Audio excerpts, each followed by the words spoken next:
Hindi pa mailabas.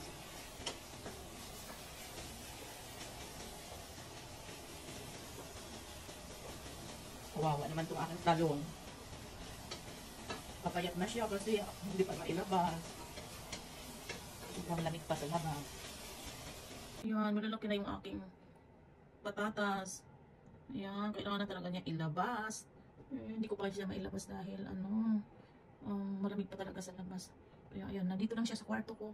At yun yung aking yung squash ko at saka yung mga bell pepper. Yung bell pepper yan. Nandito lang siya sa kwarto ko. Ayun. Ay, ano ba ito? Paano ko sila ilalabas dito? Sa pag permanent na pagtanim na sana. Ito lang siya sa kwarto ko.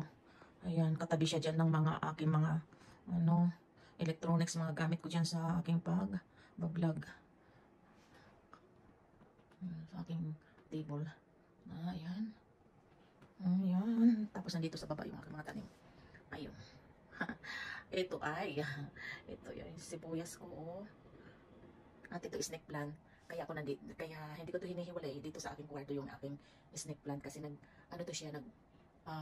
naglilinis ng hangin sa loob ng kwarto. At pati itong halaman ko na yan, malaki ang gamit niyan kasi naglilinis yan ng hangin dito sa kwarto. At sa itong snake plant na yan, every midnight ng gabi, nagre-release yan ng oxygen.